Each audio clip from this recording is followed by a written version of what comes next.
Devant les députés à l'occasion de la traditionnelle session de questions orales avec débat, le Premier ministre, chef du gouvernement, Anatole Kouliné-Makosso, a, dans un contexte économique tendu, illustré la complexité de la gestion des finances publiques.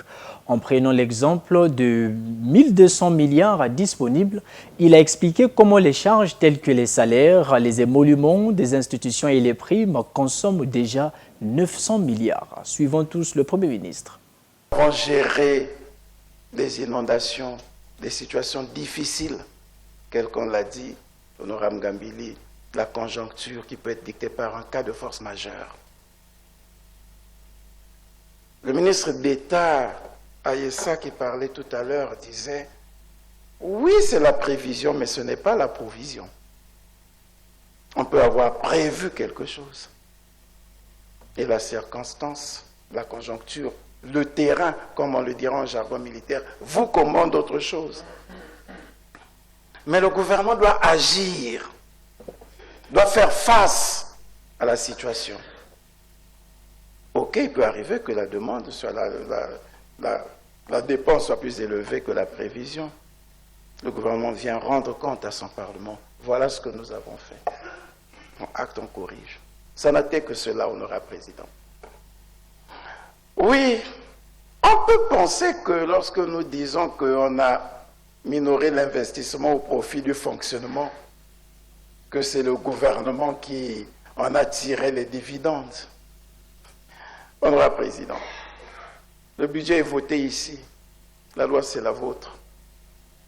Si on dit qu'on a eu 1200 milliards de fonctionnement, enlever 900 milliards de salaires et des émoluments, des primes, des budgets de transfert, combien reste-t-il pour le fonctionnement pour qu'on aille à penser que c'est le gouvernement qui s'est accaparé de la ressource? Non. Nous devons bien expliquer ces choses aux populations pour que nous ne soyons pas là à nous faire des invectives, à semer le doute, à semer le flou, parce qu'après nous n'arriverons plus à expliquer les choses réelles, même les plus simples aux populations. Nous vous l'avons dit lorsque nous intervenions, honorable président, qu'on a tout fait pour que ce programme avec le Fonds monétaire international ne puisse pas ressembler au programme des années 80.